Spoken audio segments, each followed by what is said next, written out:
think about there. We're live. All right. We're live. Hey, everybody. Hello. This is Coach Mike Doretto and Sasha Daygame. Hey, everybody on Facebook. We're going live on Facebook and YouTube. How are you, lovely people? If you're on Facebook, what do they want to do, Sasha?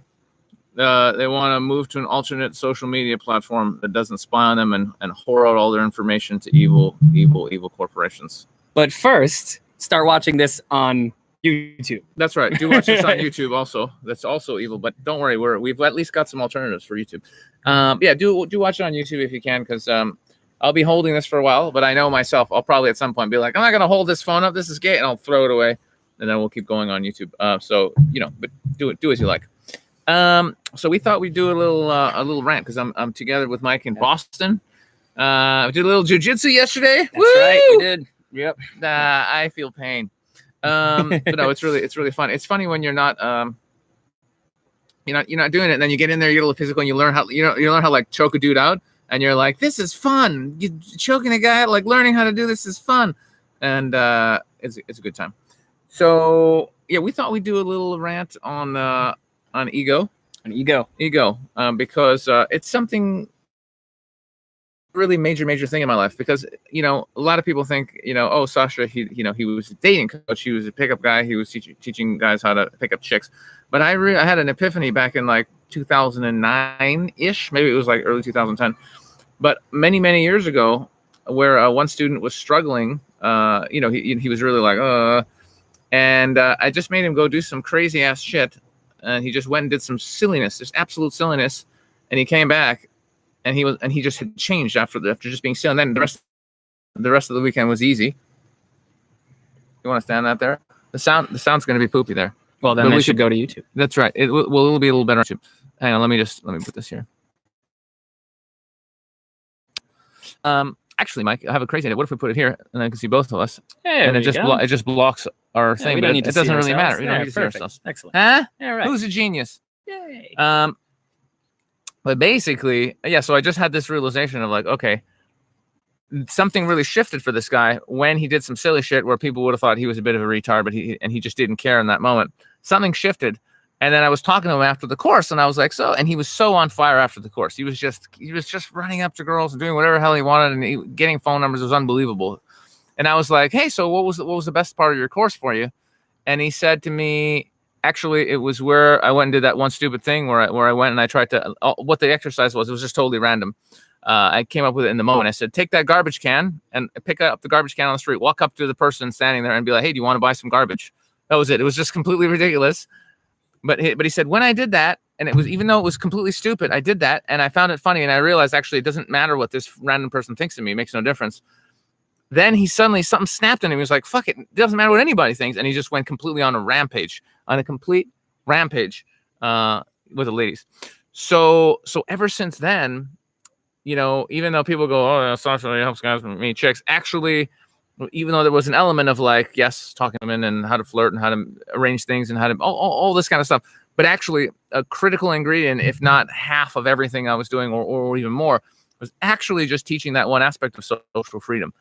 Doing what you want to do, doing what's right for you, feeling whatever, following whatever you feel that you really want to do in your heart, regardless of what people might think about you, people in your surroundings, whether that be wherever the fuck you happen to be, whether it's walking down the street, coffee shop, whatever. But then noticing that actually it's kind of spread to everything. It's not just like, okay, the one guy I'm talking to or those people standing over there. It eventually, once you realize it doesn't care what people think, your boss, people you work with, your family members, society, like even ideas society has about how you should be behaving or what you should be doing. All of those ideas suddenly become secondary to your authenticity about who are you and what do you actually want for yourself. That was actually the key. And so for years and years and years and years, that was the thing that was such a huge focus. And still to this day, it's such a broad topic, the ego. What is the ego? And still, as I'm going down my own journey and going deeper into myself and going down the spiritual path, I'm uncovering more and more layers of ego and what is I and who am I, and discovering that there's good parts of ego and there's really bad parts of ego. And it's a continuing evolution of my understanding of it is and what it is to me. And so that's why I thought it'd be interesting. Mike, he's been, in the U.S., our number one coach, and he's just, you know, he's been going out there teaching this stuff, teaching my system.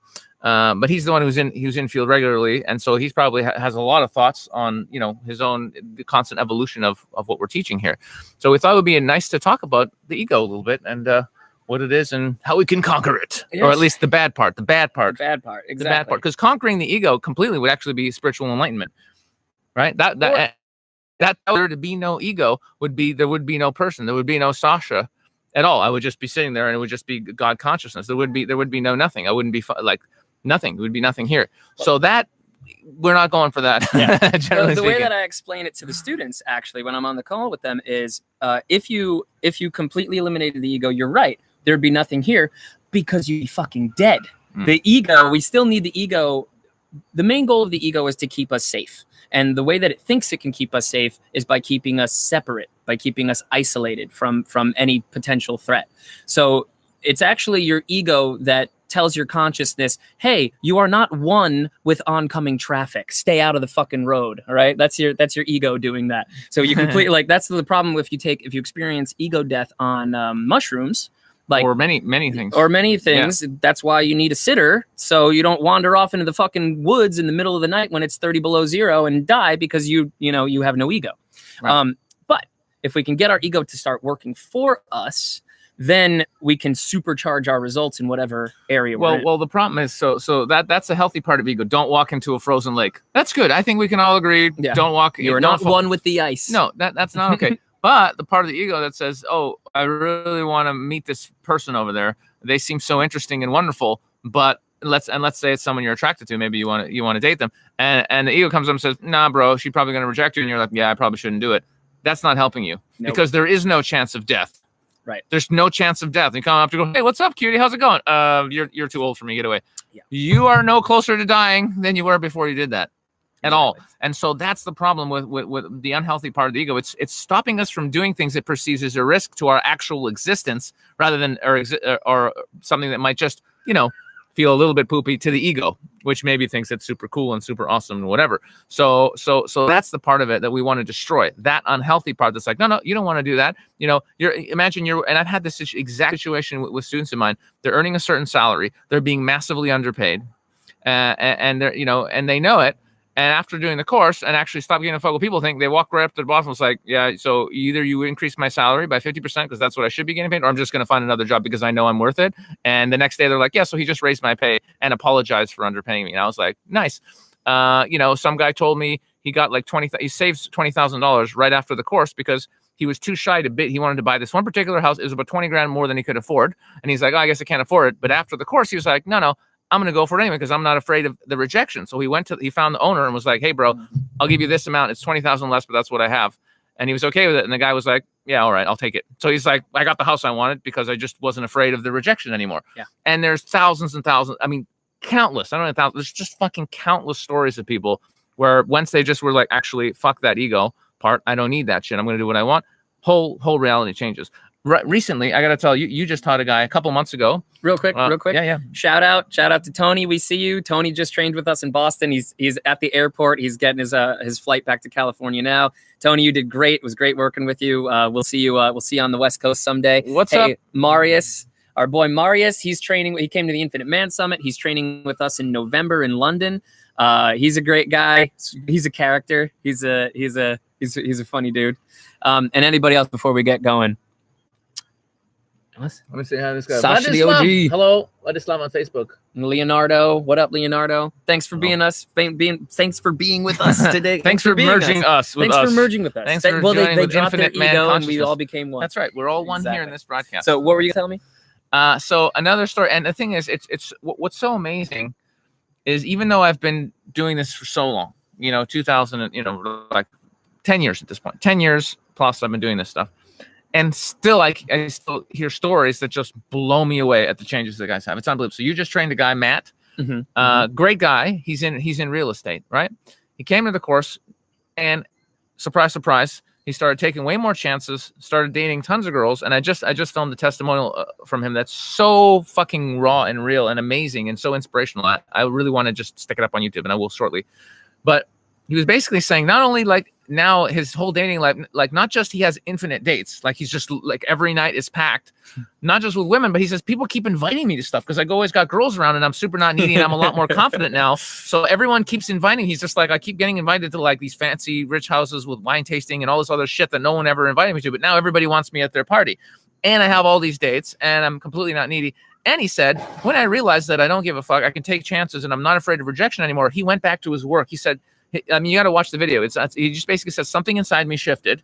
And I walked in there and he said one of his epiphanies was he was too much of a control freak. So he realized he needed to inspire his team at his own business without being controlling. So we walked in there and said, guys, I know you. I love you. I know you guys can do this. Here's the mindset. Fuck it. We're all going to do. He led them, inspired them by making so many calls. He would call up people and go, hey, you know, I'm running this business. This is what we're doing. Do you want to start? And he just started killing it. They started killing it because he started killing it and he trusted them to go. And he's like, his whole business changed. They're making thousands of dollars in a few short months. He's going to be able to hire someone that wants insane salary. I can't remember what it was really, really a lot of money, like shit tons of money, like a 6-figure salary. He's going to be able to afford them to hire them to run his whole business. So then he can take a step back and work on it when he wants to, and then go travel and do other things. And he's months away from that because of this mindset shift that he had. His entire life has changed completely. Business life, love life. He's getting on to the health thing next. He's going to start intermittent fasting, all this stuff because of this shift of like, fuck what the ego thinks. I'm in charge. I'm going to do what I want regardless of what anyone else says. It's so profound.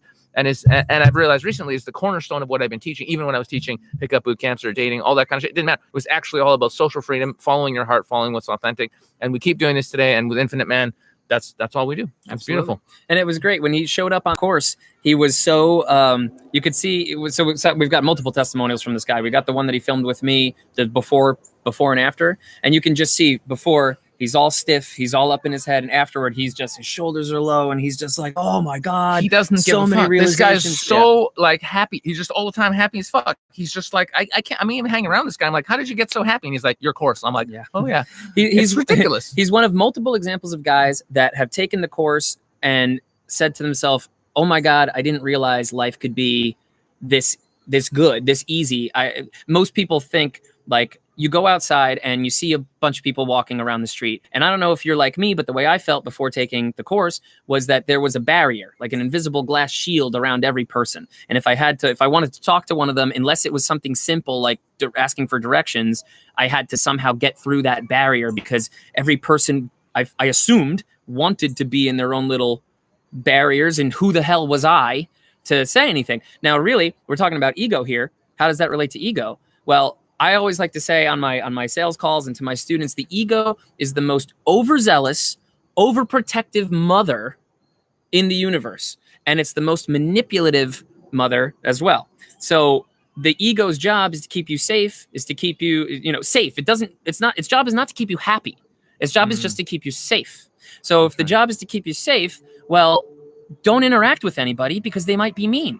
They might be mean. They might call you a name. They might hurt you. They might whatever. They might judge you. So don't go up and talk to anybody unless it is for something incredibly transactional, like, hey, do you know where this store is or something like that? But beyond that, as soon as it's beyond that, well, value judgments come in. Who am I to be talking? Who are they to be listening? Who to blah, blah, blah, blah, blah. And the ego just says, well, just don't take any action. Or it goes, you don't want to do that. And actually, that brings us to what the title of this video is. There's the ego has been known about for a long time, and we've studied it. And one of the first guys to popularize talking about the ego, Sigmund Freud, took a trip to my college. One of the only ones he visited in America before I was born, of course. But he's got some very common. There's 3, 6, 7, 8. There's 8 or more different ego defenses that he talks about. So I just want to throw a couple out at you and see. Right. And I've never really studied Freud. I just obviously I know the general stuff he's talking about, but this is fascinating. This will be the first time actually. Oh, great, great. So the first couple are pretty easy. So the most common one of an ego protection is simply denial, and that's just saying I don't really have a problem. I don't know what you're talking about. And that's probably the step one. You would say there's different levels of ego, and you have to, in order to train with us, you have to at least overcome the first defense mechanism of denial. You have to be able to say, okay, there's you don't have to think you're broken. You're not broken. You're not a broken. If you're broken, we're all broken, right? So you don't have to think that you're broken, but even if everything is firing all cylinders, you could still improve, right? So as long as you have a realization of like, I'm not infallible, I've got issues I need to work on, well, that's when you're going to pick up the phone and give us a call. But you probably won't even be watching this video until then. It's one of the main as I get older, for me, it's become one of the main points I want to put out at all times in all interviews all the time.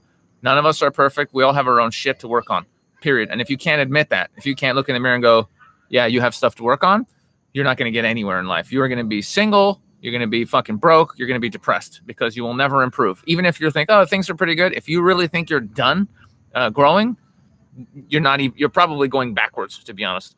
So yeah, so that's step one. So if you're in denial, no, I'm perfect. The perfection syndrome, you're not even ready for step one. You're not ready for anything. You need to really wake up, and I guarantee you that's your ego saying, no, I'm perfect. It's not you. The real you, the self, your soul on the highest level. Yeah, you're you are perfect on that level. But on the human adventure, you're not. I'm not. Mike's not. Nobody is. Right. So, good. So, displacement is the other one. So the example they give is during lunch at a restaurant, Mark is angry at his older brother, but he does not express it and instead is verbally abusive to the server. Mm-hmm. So that's basically, I'm mad about something else and I'm going to take it out in a different situation. And I think when it comes to our students, especially the guys that are in their young 20s, mid to young 20s, this comes out in a lot of self-destructive, sometimes aggressive behavior. And you could be drinking too much. You could be getting high too much. You could be jerking off too much. You could be procrastinating on any other part of your life. But anywhere where basically what I'm telling you is that your issue is an existential issue that needs, working on your ego in order to solve it until you realize it's going to feel angry and frustrated and take it out on whatever relates. So for a lot of guys, that ends up turning into misogyny and becoming this a resentment towards women because they're so frustrated about a lack of connection in their life. That's right. And it's really sad to see. Whenever I see, there's like a guy who, went apeshit, was sexually frustrated and shot a bunch of people, I'm always like, even though he was really messed up, we probably could have helped that guy. Guy because it was just a lot of pent up rage, and the guy snapped. He had a psychotic break. Nobody who's sane would take a gun and go shoot people. So don't let it get to that point, folks. If you're thinking about hurting someone, come talk to us first. Right. And okay, so moving on, we've all heard about projection.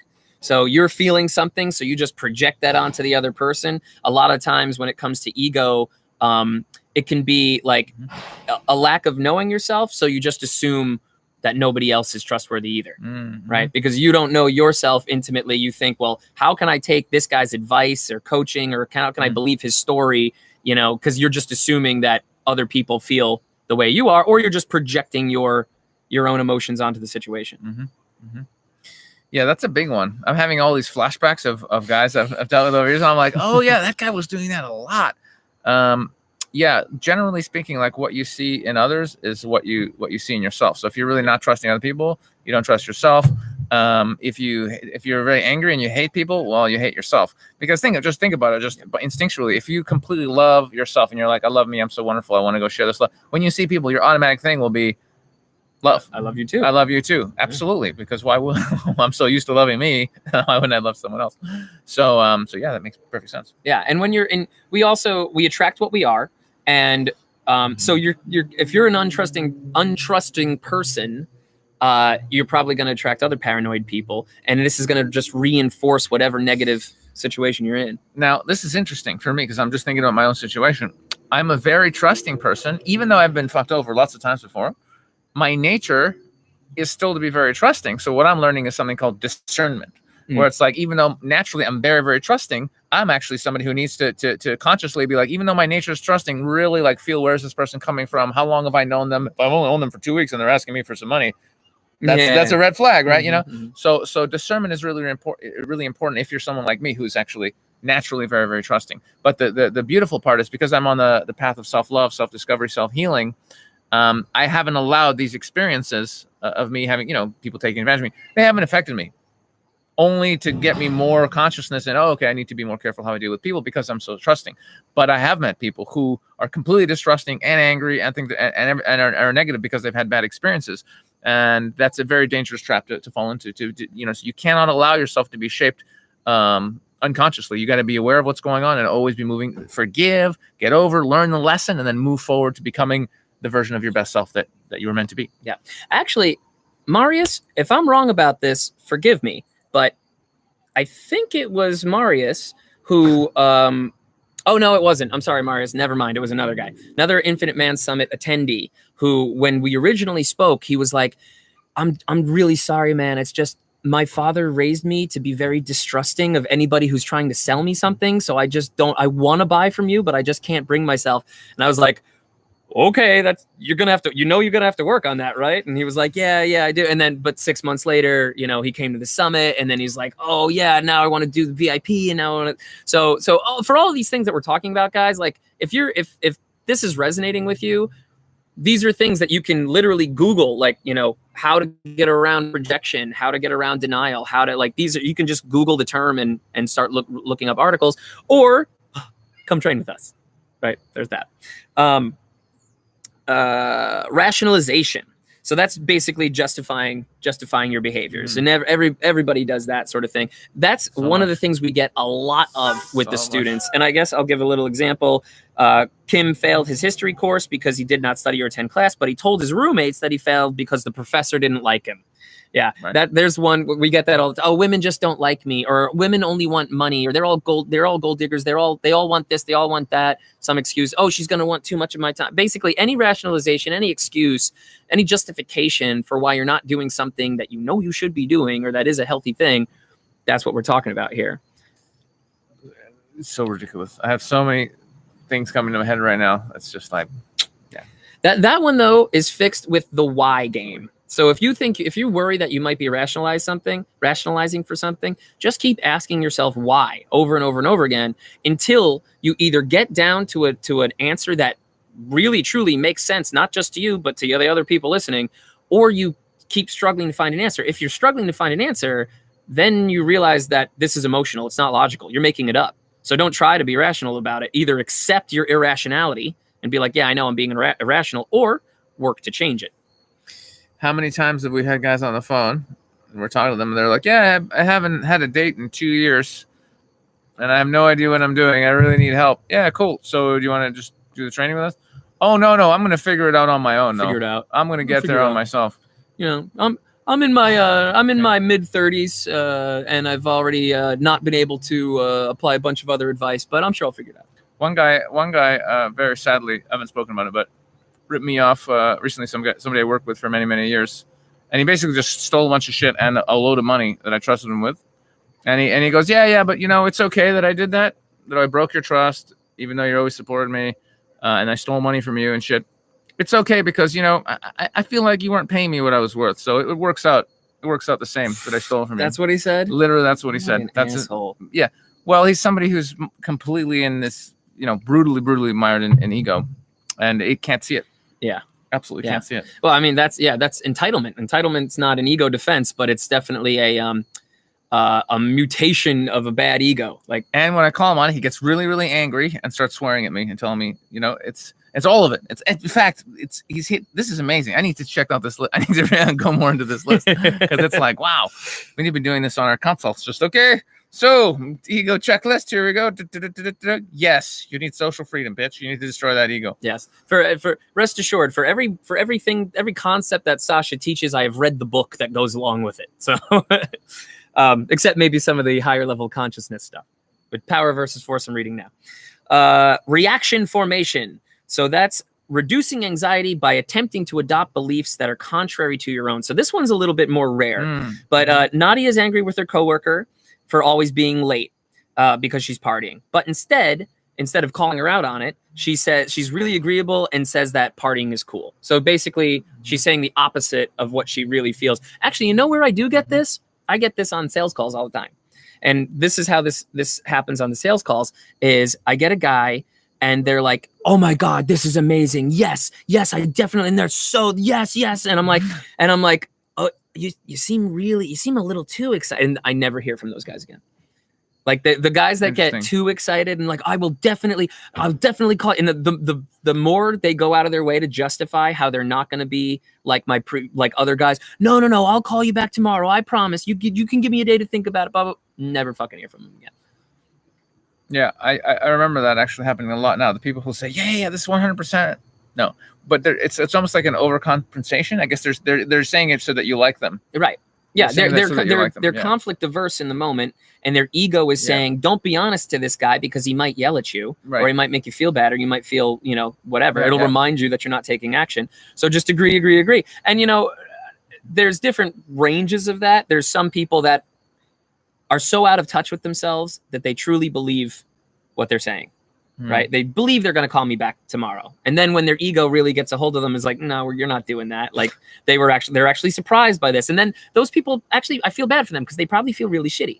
They probably have a really strong shame response the next day and go, and I'm thinking it probably takes them backwards, and they're even less likely to call somebody else for help, which is a shame. But this is why you got to go back to that whole denial one right at the beginning, because I feel like those people also have a very strong sense of denial, and then they're justifying. These things kind of build on each other, don't they? Right? Yeah. I'm going to look at the comments after and see if there's anything we want to comment on. Repression. So repression is when you basically act immature to sort of make yourself feel better. So you're not getting your way, your ego's feeling threatened, you're whatever. So that's when you're going to get standoffish. That's when you're going to start making shitty responses. That's when you're going to, maybe if it's about an existential issue, that's when you're going to go act like a child, get too drunk, spray paint a building, something like that. Fortunately, we don't tend to see that a lot on boot camps. Most guys don't regress back to childhood. Fortunately not. No, they tend to, sometimes they have like epiphanies about childhood memories. Like they'll be like, oh my God, I just realized that this thing must be why I'm acting this way. But yeah, usually they don't start getting immature. We've been fortunate in that one. Sublimation. So Jerome's desire for revenge on the drunk driver who killed his son is channeled into a community support group for people who've lost loved ones to drunk driving. Sublimation is a good one. So sublimation is a healthy ego defense where you're like, okay, I used to be an alcoholic, but now I'm a runner. At the same time, I think the risk you run with sublimation is overcompensation, because I know a lot of former cokeheads that are now marathon runners, and their family is just as pissed. Well, maybe not just as pissed, but still pretty pissed, because every single day he's off running, doing his thing for hours and hours at the expense of, his family and social life. Sure. Makes sense. Yeah, but usually, I mean, actually, this happens a lot with guys who go through a training. They get too much into picking up chicks, and then they're going out rather than just like getting pretty good and getting a girlfriend or whatever. Now they're out every day, 8 hours a day, 10 hours a day, and people get stuck in this. And it becomes also really unhealthy. We just got a soundtrack. But yeah, so that can be really unhealthy if you overcompensate for anything. Yeah. So that's something to be aware of. Okay, and I'm going to start this thing here just in case we're over time. How long have we been going, Mike? We've been going for about 28 minutes. Oh yeah, that's perfect. Should be good. So, and we're kind of coming to the. I mean, there's other defense mechanisms that are just different ways of saying the same thing. Projection. So that's most of them. You've also got some other, these aren't called ego general defense mechanisms like humor, fantasy, where you try to make light of the situation or you imagine something else. But those aren't so much related to the ego as these other ones.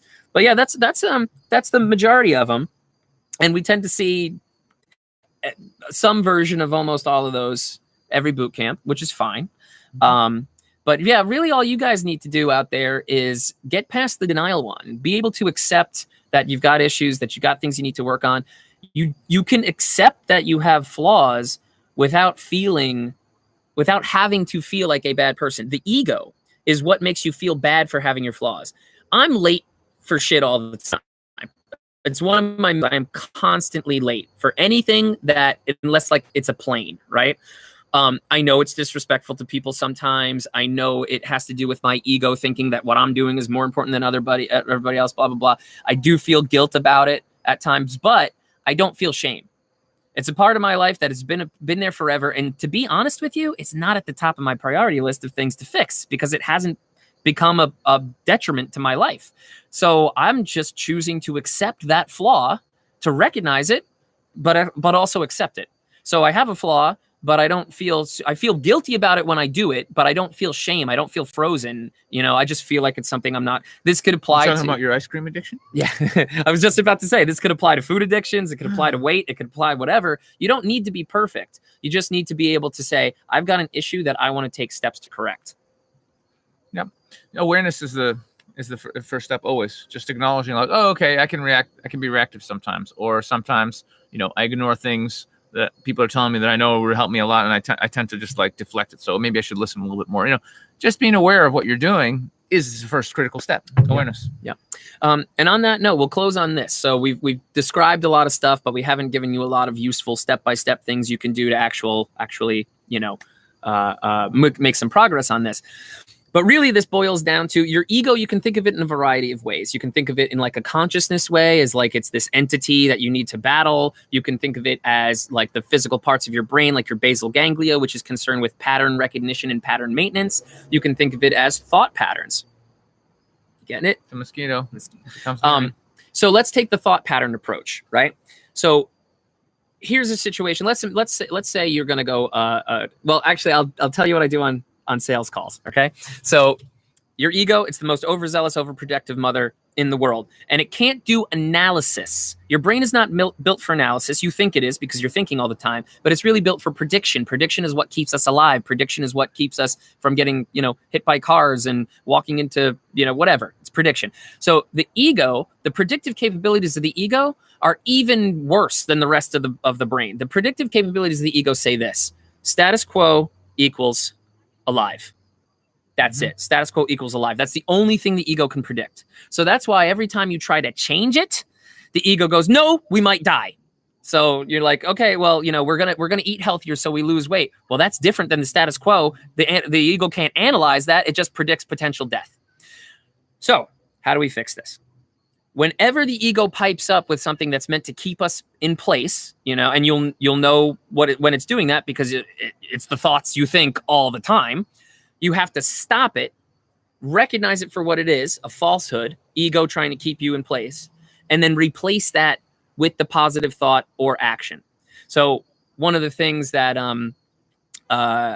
with students, you want to do a social interaction. You want to, go up, talk to that pretty girl, or you're at a networking event and the guy who's runs the website that has the solution to your business issue is standing right over there, and you're going to go talk to them. Well, your eyes see the person, they tell your legs to move over there, but before the signal can get to your legs, your ego jumps in and says, no. If we go over there, we might die. Why might we die? Because they might not like us. It doesn't make sense anymore at that point, right?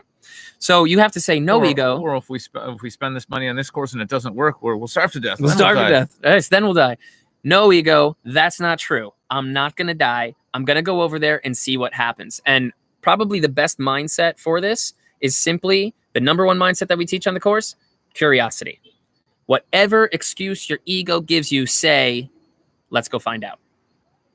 So easier said than done, especially when you don't have a coach there pushing you into the situations. But still, it starts with this. Figure out the easiest goal that you can accomplish when it comes to rewiring your ego. So, something that maybe isn't like a deep-seated issue. Maybe it's something as simple as like, brushing your teeth more often.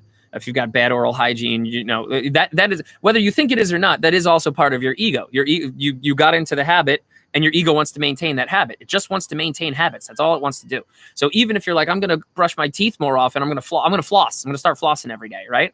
Even that is going to be a bit of an ego battle. So pick something. Notice the resistance that your ego gives you. Oh, we don't have to do this tonight. You've already brushed your teeth. You don't need to floss. It's fine. You brushed your teeth yesterday. You did it yesterday. You've gotten such a good streak. We're not going to miss, all that other kind, whatever defenses, whatever thoughts that come up. Identify your common ones, and then just start analyzing. Nope. Redirect. It's just like, honestly, it's like teaching a dog, right? You can't teach a dog if a dog never makes any mistakes. If you have a perfect dog from since he's a puppy, you try teaching that guy commands because he doesn't know the difference. He doesn't know the distinction. So the dog actually has to screw up so we can learn. Same thing for you. So that's another reason to accept ourselves with all our flaws and our ego in whatever state it is.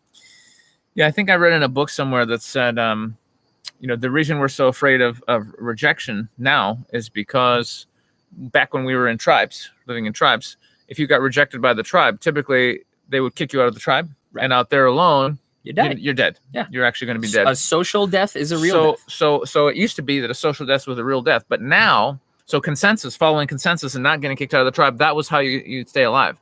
But actually in today's world, following consensus kills your soul. Exactly. And think about that for a second. Following consent, how many people do you know that are genuinely unhappy because, and they have it all. They have a house, they can have a girlfriend, kid, whatever, but they still want to fucking kill themselves. They're everywhere. In my life, my closest friends, the people that are the happiest, the most authentic, living in their heart's dream, manifesting what they want in their life, they all have the same attitude when it comes to consensus. Fuck consensus. Consensus reality, living that shit, living consensus reality is the death of your soul. In today's world, that is the truth, and that's essentially what we're breaking people out of. Absolutely. And the change. Why the change from prehistory to now? Well, pre-society, it was egalitarian. It was a different structure. There wasn't capitalism. There wasn't a lot of this, oh, this is mine. And there wasn't even a concept of ownership.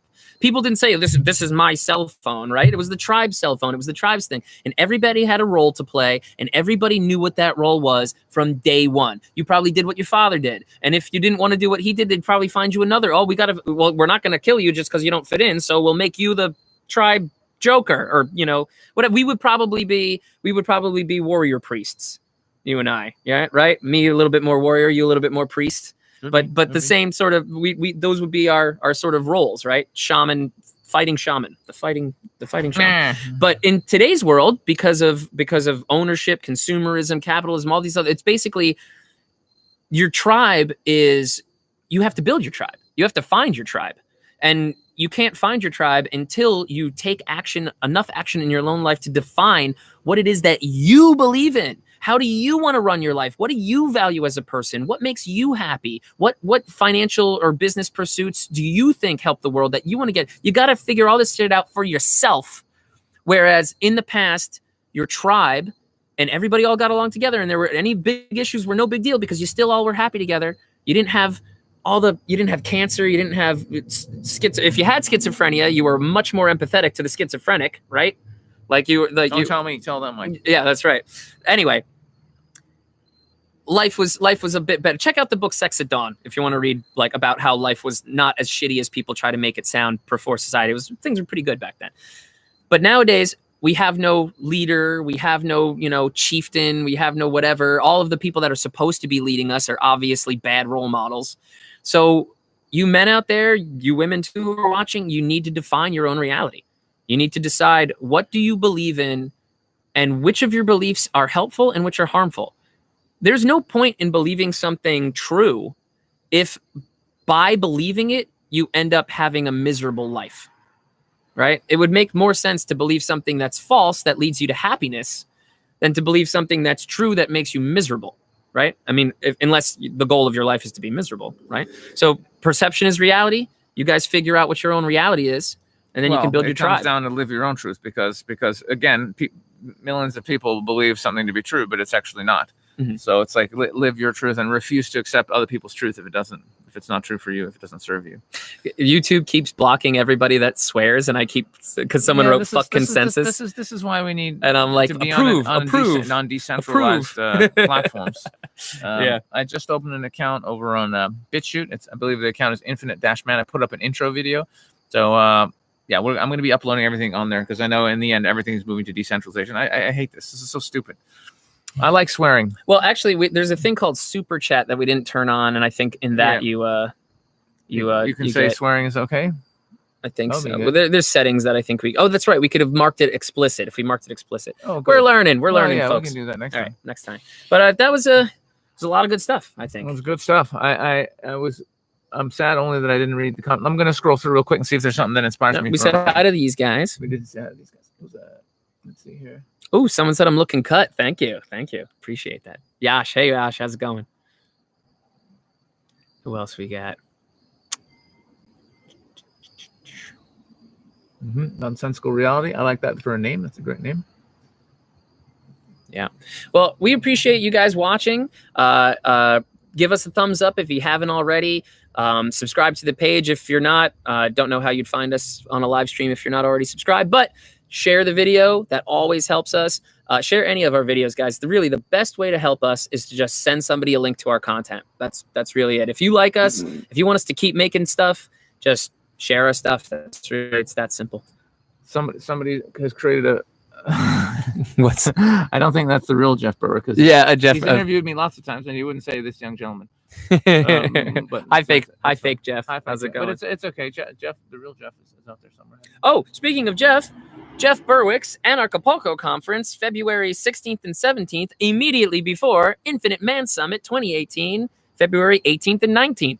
That's true. Go make a weekend out of it. If you haven't already bought Infinite Man tickets, I don't know why. Tickets currently on sale, £197. And we don't know if they're going to go up from there. They might. They always could. So get them now while they're as cheap as you can get them. It usually goes up. Yeah, I'm looking forward to it. Getting some sun. It's always so good. And meeting more Infinite Men. Where's this mosquito coming from? All right, I guess we. Oh yeah, Igno says, love your spiritual content, guys. Good. Love you too. Thanks for tuning in, and yeah, we'll catch you in the next one. Cheers, everyone. Be ballsy.